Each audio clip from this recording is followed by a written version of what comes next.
Pemirsa jalur lintas Sumatera, Panorama 2 Sitinjau Lawi, Padang, Sumatera Barat sudah bisa dilewati kendaraan pasca bencana longsor yang terjadi pada Minggu sore. Tapi terjadi antrian panjang kendaraan karena petugas masih memberlakukan sistem buka tutup jalan.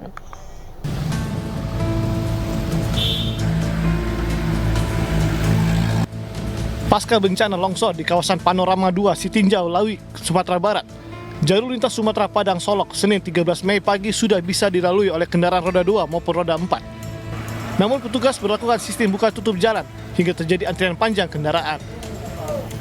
Sementara itu, tim SAR gabungan dari Basarnas, BPBD, TNI dan Polri masih terus melakukan proses evakuasi dan pencarian satu orang korban yang berada di jurang kedalaman 60 meter. Pagi ini situasi jalan sudah bisa dilewati pagi tadi karena buka tutup ya. Karena situasi masa hujan juga pagi ini sudah bisa buka tutup. Rencana pagi ini dari tim BPD Kota Padang mau melanjutkan pencarian korban yang kemarin sore itu kan korban ada 8 orang, 6 orang selamat, yang 2 orang meninggal dunia, yang satu sudah bisa dievakuasi, yang satu lagi masih belum dievakuasi. Rencana pagi ini mau dievakuasi. Sebelumnya, longsor mengakibatkan 2 unit minibus terjun ke dalam jurang. Dari 8 korban, 7 orang terdiri dari penumpang dan sopir berhasil dievakuasi. 1 orang korban meninggal dunia. Dari Padang, Sumatera Barat, Budi Sunandar, iNews melaporkan.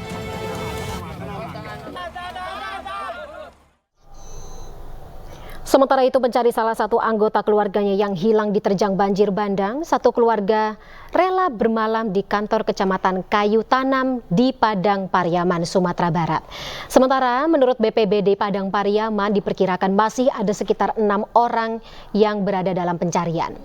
Satu keluarga asal Bukit Tinggi terpaksa menginap di kantor Camat Kayu Tanam, Kabupaten Padang Pariaman, Sumatera Barat. Pasalnya hingga kini nasib salah satu anggota keluarga bernama Eka Alexander, usia 35 tahun, pasca banjir bandang Sabtu malam yang menerjang Pariaman belum diketahui keberadaannya. Sang istri terakhir berkomunikasi dengan korban sekitar setengah 11 malam. Saat itu, suaminya minta didoakan karena terjebak banjir bandang di dekat air mancur Kabupaten Tanah Datar. Hingga kini korban beserta mobilnya belum ditemukan. Telepon malam minggu jam 10.30 malam. Iya. Waktu itu suami ibu pakai kendaraan atau gimana? Pakai kendaraan Yaris warna biru. Warna biru. Di dalamnya ada berapa orang? 1 orang, suami saya sendiri. Gitu. Sampai saat ini sudah ketemu? Belum ada. Belum ada. Sudah dicari di mana aja? Udah dicari ke Puskesmas Kayu Tanam, rumah sakit, belum ada ketemu. Berarti masih mencari ya? Ya, masih mencari, mudah-mudahan ada satu keluarga yang belum ketemu. Tadi pagi baru masuk laporan dari keluarga yang datang dari Batu Sangkar. Ada sekitar 5 orang lagi keluarga yang belum diketemukan. Berarti untuk survivor satunya 6 orang. 6 orang ya? Ya, yang telah melapor. Kita akan bahas kembali pemirsa terkait dengan banjir atau bencana banjir bandang di Sumatera Barat. Saat ini kami sudah terhubung dengan Gubernur Sumatera Barat Mahyildi Ansarullah. Selamat siang, Assalamualaikum Pak Gubernur. Waalaikumsalam warahmatullahi wabarakatuh. Selamat siang Mbak Feni. Baik, Pak Gubernur, kami sebelumnya mengucapkan duka yang mendalam terkait dengan musibah yang terjadi di Sumatera Barat, tepatnya di wilayah Kabupaten Agam, Kota Padang Panjang, dan juga Kabupaten Tanah Datar. Pak Gubernur, sampai dengan saat ini, tapi kita harus tanyakan terkait dengan bagaimana penanganan yang ada di lokasi-lokasi bencana. Ada berapa titik, Pak, yang disiagakan petugas-petugas atau aparat terkait? Ya, terima kasih Mbak Feni dan kemudian juga Besar TV One yang memang iNews TV yang telah bersama pada hari ini. Dan sekaitkan dengan apa yang saya sampaikan tadi, bahwasanya ada 4 kabupaten ya dan kota yang terdampak di antaranya adalah ya Pak Agam, kemudian Datar, kemudian Kota Padang Panjang dan juga Padang. Memang di Padang juga kemarin kita menemukan korban yang meninggal. Dan yang sekarang ini ada pengungsian itu ada di 2 kabupaten, yaitu Kabupaten Agam dan kemudian Kabupaten Tanah Datar. Dan untuk Kabupaten Agam itu kita pusatkan di SD 08 di Empat Candung, itu di dan kemudian juga di Tanah Datar di pusat logistiknya itu dipusatkan di kantor di Datar, dan di Tanah Datar ini tersebar di banyak lokasi dengan jumlah pengungsi ada 2.000 orang lebih. Ya, total pengungsi semuanya itu adalah banyak 2.230 orang dan ya, 2 kabupaten. Dan itu terdistribusi di jorong-jorong yang kemudian juga di kecamatan-kecamatan di masing-masing kabupaten kota. Dan untuk Kota Padang Panjang itu tidak ada pengungsian, ada di rumah masing-masing. Dan kemudian jumlah korban yang terdata sampai hari ini itu ada sebanyak 36 orang yang meninggal, kemudian 18 orang yang hilang, dan kemudian juga beberapa kerusakan untuk rumah rusak, itu ada 299, dan kemudian terdampak ada 302 dan sarana pendidikan, rumah ibadah, dan kemudian ternak dan lainnya. Dan kemudian juga akses, ya kemarin akses yang di antara Padang dengan Solo sempat terhenti lebih kurang ada 49 jam.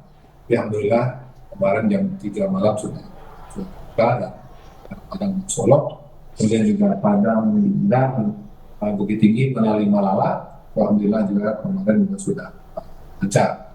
Dan sekarang ini yang tidak bisa dilalui adalah itu akses Padang ke Kota Padang Panjang itu melalui Lembah Anai, karena di sana jalan kita putus dan kemudian terban di beberapa titik, ya, sehingga sampai sekarang tidak bisa melakukan kendaraan baik roda 2 ataupun lagi yang besar itu. Dan kemudian juga kemarin juga sempat terganggu, terputus itu adalah longsoran dari Payakumbuh ke Kota Pekanbaru. Yang kemarin juga sudah sambung dan sudah lancar. Terus barang dan orang lokasi tersebut. Demikian. Kalau dari Kota Padang ke Kota Bukit Tinggi yang kemarin juga kita dapatkan informasinya, akses jalan via Malalak, Padang Pariaman juga sempat tidak bisa dilalui, Pak Gubernur. Tapi mungkin bisa diberikan sedikit update seperti apa kondisinya saat ini dan berapa lokasi atau jalan lagi yang mungkin kira-kira masih berada dalam penanganan? Baik, terima kasih. Untuk jalur Padang ke Bukit Tinggi yang melalui Malalak itu kemarin sudah bisa dilewati, lebih kurang jam 11 kemarin dan 10 kemarin sudah bisa dilewati, karena memang ketika kejadian tanggal malam sebelumnya itu memang sempat terhenti longsor karena kebetulan saya sendiri waktu itu mau lewat ke sana dari Padang menuju Bukit Tinggi, dan akhirnya kita berbelok ke Solo, dan alhamdulillah kemarin untuk Padang Bukit Tinggi Malalak bisa dilewati, dan kemudian juga ya untuk Padang Solo yang kemarin malam yaitu tidak bisa dilewati, tapi jam 3 dini hari sudah bisa dilewati. Nah sekarang ini yang tidak bisa dilewati sama sekali adalah yaitu Padang lewat Padang Panjang, itu yang ada di Padang Mancur, di Lembah Anai. Ini yang tidak bisa dilewati, dan ini sekarang ini sedang ada rapat di lokasi para dinas yang terkait di kota provinsi dengan balai jalan dan balai sungai yang ada di Kementerian PUPR, bahkan juga dana direktur dan juga datang dari Jakarta untuk mendiskusikan rapat ini. Karena memang kemarin kita berharap jalur Padang lewat Padang Panjang itu dalam waktu yang pendek bisa dilewati, minimal nanti adalah kendaraan ringan, itu kendaraan pribadi ya yang roda 4 gitu. Nah, itu harapan kita untuk Payakumbuh ke Pekanbaru sempat nanti tadi sekarang sudah jalan lagi, dan kemudian demikian juga untuk beberapa jalan yang ada di dalam informasi. Baik, sebelum saya masuk kembali ke proses evakuasi Pak Gubernur dan juga penanganan terhadap korban-korban yang saat ini dirawat atau mengungsi, Pak Gubernur, saya ingin kembali dalami terkait dengan akses jalan, terutama jalan-jalan yang disebut oleh Bapak. Sebelumnya Pak Gubernur sendiri sempat meninjau ya Pak ya beberapa lokasi yang terkena bencana banjir, dan Bapak menyebut atau informasi tersebut menyebut jalan nasional sempat terputus. Akses jalanan ini kan juga berimbas kepada distribusi, terus kemudian juga roda perekonomian khususnya. Ada penanganan lagi-lagi atau solusi dari pemerintah provinsi, dari Pak Gubernur? Ya, memang beberapa jam sempat terhambat, beberapa jam tadi, sekarang sudah berfungsi dan memang berdampak seperti untuk di Kota Pekanbaru karena beberapa jam berhenti distribusi pangan yang rutin ke sana, sehingga memberi lonjakan dari pemberitaan yang kita baca. Dan untuk solusi jalan yang sekarang ini ada terganggu itu, tentu kita dengan dukungan dari Kementerian PUPR, itu dengan Balai Jalan, alhamdulillah dalam waktu yang pendek, bersama dengan petugas kita di provinsi, bersama juga dengan kota, sehingga jalur tersebut sudah bisa dilewati, dan pemindahan barang dan orang sudah jalan. Baik. Dan yang berat sekarang ini adalah yaitu jalur Padang Panjang yang di Mancur itu, Lembah Anai. Nah, ini yang memang perlu langkah untuk jangka pendek atau juga jangka panjang. Sekarang ini itulah yang dirapatkan dan diskusikan dengan balai dan kemudian juga Kementerian PUPR. Mudah-mudahan ada langkah konkret dan langkah untuk penatasan jalur tersebut. Baik. Pak Gubernur, untuk korban sendiri yang saat ini masih dalam proses pencarian, terus kemudian ada juga yang dalam penanganan, serta tentunya yang mengungsi, Pak. Adakah santunan dari pemerintah provinsi, dari pemerintah pusat juga mungkin ada yang turun, Bapak, untuk membantu para korban ini, serta tentunya bagaimana ya, penanganan lebih lanjut terkait dengan kita harus ada mitigasi, mengingat cuaca di wilayah Sumatera Barat, kalau tadi lagi-lagi dari informasinya, fluktuatif, kita juga tidak bisa mencegah jika atau apabila akan terjadi hujan berat atau curah hujan yang besar ke depannya. Potensi-potensi bencana tersebut tentu saja masih membayangi keselamatan dan juga keamanan warga Bapak. Apa saja Pak saat ini langkah dari Pemprov? Ya, jadi untuk pengamanan kepada warga, maka sekarang ini mereka yang rumahnya rusak, yang tidak punya tempat tinggal, maka kita berikan tempat pengungsian sementara. Rumah rusak pengungsian. Sehingga dengan kota. Dan alhamdulillah kita juga dari provinsi memberikan backup untuk kebutuhan pangan dan kemudian juga untuk kebutuhan sandang yang sudah hilang. Nah, waktu itu ini kita secara bersama-sama. Alhamdulillah juga dari kabupaten kota, Sumatera Barat juga sekarang memberikan bantuan langsung ke bencana yang terdampak. Dan kemudian bagi rumah mereka yang tidak bisa ditinggali sama sekali, maka ini ya tentu yang kita bicarakan dengan kabupaten kota, termasuk juga dengan pusat tentunya, untuk bagaimana untuk merelokasi atau untuk membangun kembali di tempat semula. Ini koordinasinya lagi kita simakkan dengan kota. Begitu makanya kita sekarang menghitung kerusakan yang rusak berat ataupun yang rusak ringan. Memang ada ketentuannya. Kalau rusak berat itu biasanya tanggung jawab dari pusat, kemudian rusak ringan juga sedang dari provinsi, pada rusak ringan itu kabupaten kota. Ya kemudian kepada warga yang sekarang ini pada pengungsian, maka kita juga turunkan tim kesehatan untuk memastikan mereka sehat, dan dinas kesehatan kita juga koordinasi dengan dinas kesehatan di kota untuk backup obat-obatan, kemudian juga tenaga, dan kemudian juga program-program yang lainnya, termasuk untuk bayi dan anak-anak. Dan dengan adanya mereka di pengungsian, mereka yang sementara ini kebutuhan mereka harus kita atasi.